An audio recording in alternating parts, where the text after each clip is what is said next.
Consolidated Water Co. Ltd., ticker CWCO, delivered a mixed Q2 2026 earnings report on August 10th. EPS beat consensus, but top-line revenue actually missed. Yeah, it's a really interesting dynamic right out of the gate. Right, so revenue came in at about $32.87 million, which is down 2.1% year over year. That misses consensus estimates, which range from $30.6 million to $35 million. So they missed that higher estimate by about 6%. But the bottom line tells a completely different story. Exactly. EPS was every $1.25. Now, that's down from 32 C's a year ago, but it easily beat the $1.20 consensus estimate by a full 5 cents. So net income landed at $4.0 million.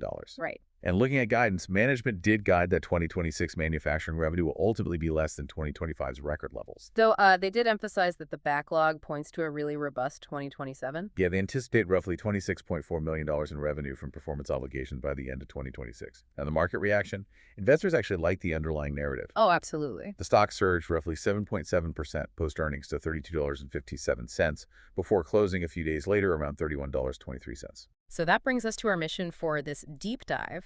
Using a stack of sources, earnings transcripts, Zacks equity research, SEC 8K filings, and financial news, we need to figure out what's happening beneath the surface here. Right. For you, the listener, we're going to unpack the segment performance, the current margin squeeze, management's commentary on the pipeline, and the notable risks driving this price action. Perfect. So let's smoothly transition from that top-line revenue miss to a granular breakdown of the operating segments, because I'm trying to figure out why revenue shrank, but EPS still managed to beat. Well, you really have to look at manufacturing first. That was the clear drag on the quarter. Revenue there plunged 49% to just $2.7 million. Wait, 49%? That's a massive drop. It is, and it's basically due to a sudden drop in new purchase orders. They just didn't get the same volume of municipal or commercial deals as they did last year. Got it. But I guess that makes sense, right? Yeah, manufacturing massive reverse osmosis systems is, inherently lumpy. It's project-based. Yeah. When orders don't hit, you get plunged like that. Okay, so that explains the drag. What about retail? Retail was completely flat at $8.66 million, but the underlying volume was actually down 2%. Down 2%. Was that a demand issue or? Actually, it was the weather. It was simply wetter than usual in the Cayman Islands during the second quarter. People don't need to water their lawns or run irrigation when it's raining. Oh, right, of course. But they managed to offset that volume drop because they had higher baseline rates, and they sold a lot more volume to one major non-potable water customer. So they kind of plugged the hole left by the rain. Exactly. And then you have the bulk segment, which was the real bright spot here. That jumped 20% to $9.93 million. Wow, okay. What drove a 20% jump? A couple of things. They had fresh contributions from 2 new Cat Island desalination plants in the Bahamas finally coming online. Okay, nice. But a huge driver was actually higher energy pass-through charges in the Bahamas. Wait, explain that. How do pass-through charges inflate the top line? So desalination takes a ton of electricity, right?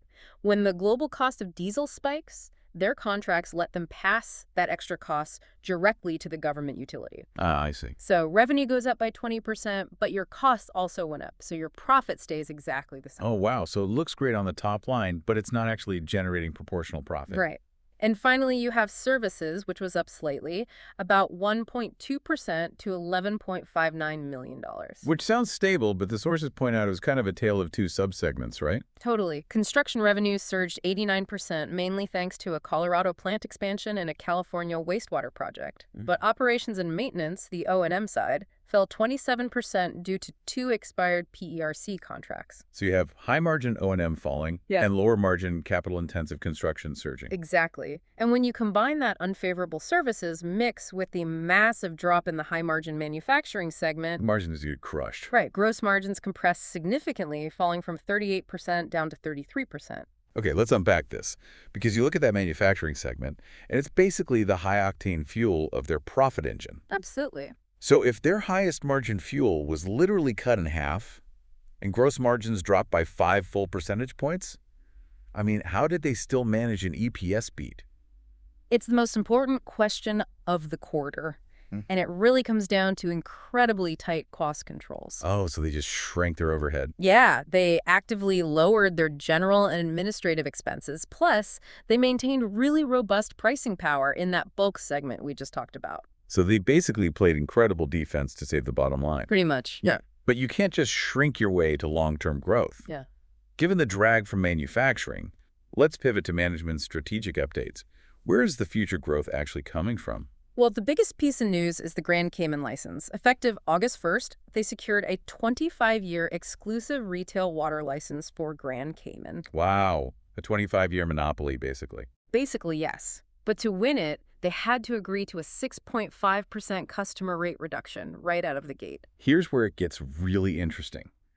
You see a 6.5% rate cut and immediately think, well, that's bad for future revenue. Right. It seems like a heavy concession. But you have to look at this like buying a 25-year treasury bond. Exactly. You are willingly accepting a slightly lower yield, that rate cut, in exchange for absolute, ironclad, guaranteed stability. And that massive regulatory certainty is crucial right now, especially amid all the strong tourism momentum on the island.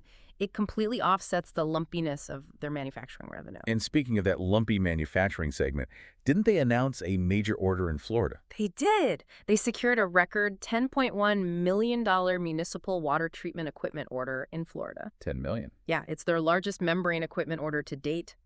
So even though they warned 2026 manufacturing revenue might be down, this order sets up a much stronger 2027. That's a huge backlog builder. Right. Were there any other major project updates? Yeah, out in Hawaii. They officially received a limited notice to proceed on the Kalaloa seawater desalination plant.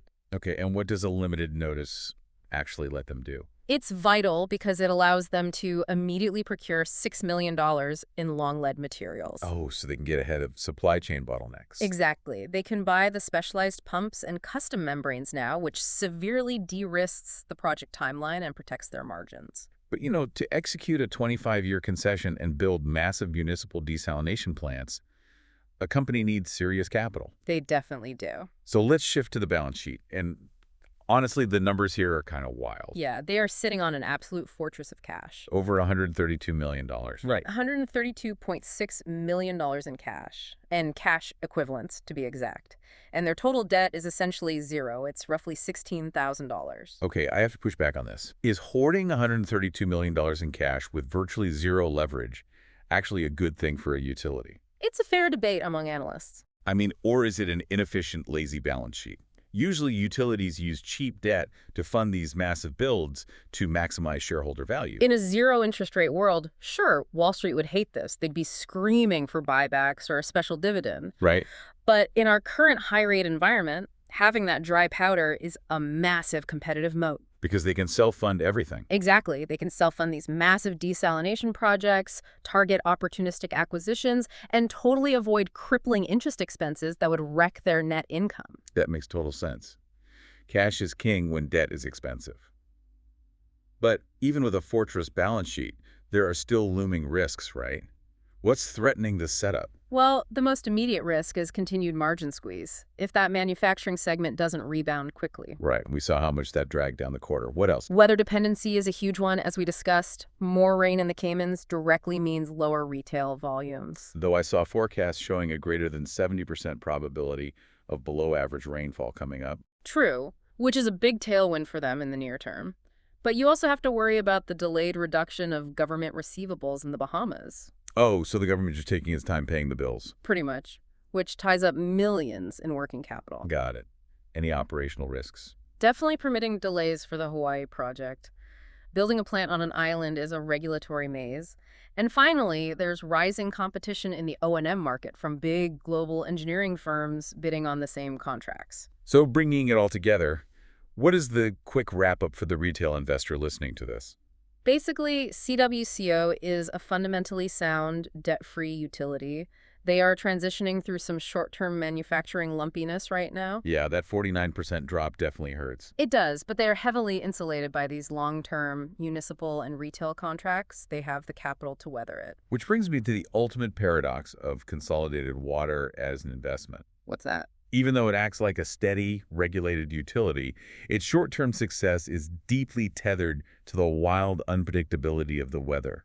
That is so true. I mean, you aren't just investing in water infrastructure here. You are essentially placing a financial bet on droughts, rainfall patterns, and climate volatility. It's a really wild dynamic for a utility stock. It really is. Make sure you hit follow for your daily earnings coverage. See you next time.